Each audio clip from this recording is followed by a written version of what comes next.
Hello everyone, I'm Shannon Slatton. Brooklyn Park Police continue to investigate a series of shootings that happened earlier this week, all in a 24-hour span. Here's SONYA GOINS with more. It's been a violent 24 hours in Brooklyn Park. Police are investigating 3 shootings, including 2 drive-bys. You can see it penetrated right inside. Gunshots rang out early Tuesday morning at WUYEH SANNEH's home in the 8400 block of Kentucky Avenue North. We had about 5 to 6 shots. Because I didn't want to scare the kids, and these kids were like running and screaming. What happened? I said, perhaps it's fireworks. Several rounds hit cars and the garage door. One here. Taking away SANNEH's peace of mind. Generally, we were worried. I'm worried because I don't know who the specific person is, the intent, and why specifically my house. Another early morning drive-by shooting happened near the corner of Kyle Avenue North and 79th Street. The home was hit several times. You can see bullet holes in 2 of the bedroom windows. The resident didn't want to go on camera, but told me had he been home, he might have been hit. A bullet landed right across from his bed.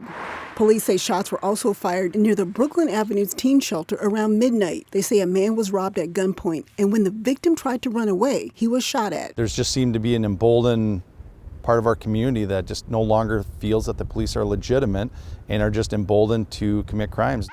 The shootings are part of a disturbing crime spree. So far this year, Brooklyn Park has had 80 shootings. The normal average is around 35. The issue that we're having is it's all over. It's not just one part of our community. It seems like the violence is widespread.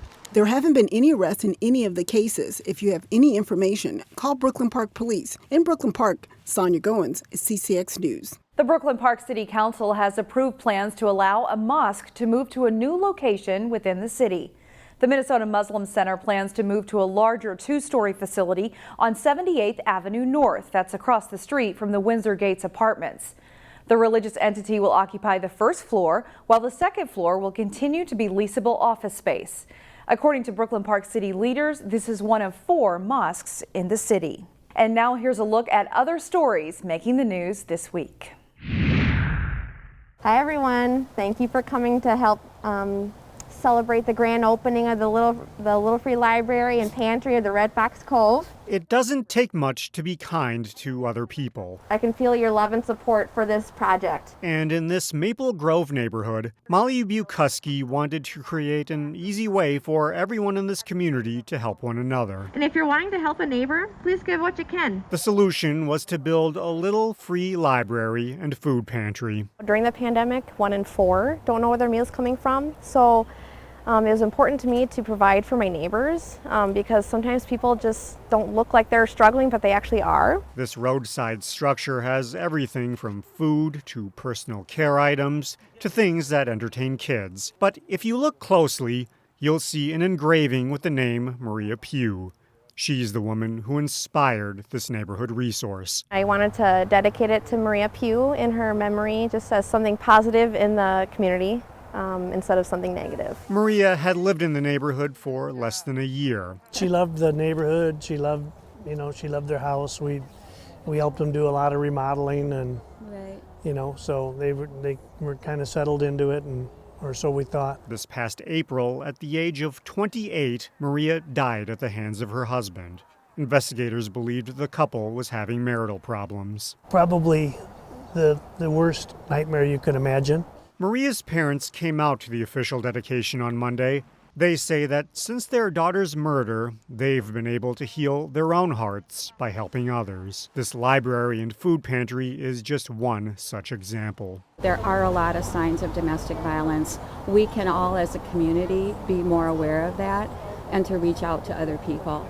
And that's why we wanted the pantry and the library box to be really to have resources in it so we can all start being more aware of domestic violence. She'd be very proud of us. Maria's death will loom over the neighborhood for some time. But this community wanted to honor her life and her loving spirit rather than letting the tragedy define them. We're not being defined by this. We're going to be defined by love. We're going to be defined by doing something. We're going to take an action. We're going to love our neighbors. We're going to help each other. I think that's just what this is all about. In Maple Grove, Delane Cleveland, CCX News. with excitement in the air. Champlin Park High School students enter the school building for the first time in 6 months. Being back, it's very exciting because I personally missed a lot of the social aspects last Tri-3. It was a celebration. The drumline rumbled near the entrance, giving a warm welcome to their peers unloading off buses. It's just nice to come in and feel welcomed. But during a time of uncertainty, it'll take some adjusting. I think it'll be a little weird with the smaller class sizes and transportation in general. I feel like it's going to definitely be a little bit more challenging now that teachers have to balance out hybrid models and whatnot. And if they can do it well, props to them, and it would very much help the student body. Band teacher Steve Johnson says they're doing everything they can to provide quality education in the midst of the pandemic. We have microphones set up in our classroom so the kids at home are actually able to hear the ensemble in the classroom, which they're really excited to be able to hear because now they actually get to hear a band again and to actually be able to practice along with. And as Johnson's students celebrated their first day back, he assures everyone that safety protocols won't be a barrier to the joy of learning in the classrooms. We're just excited to see the kids again. In Brooklyn Park, Pafuyang, CCX News. Find more local news stories at ccxmedia.org and follow us on social media.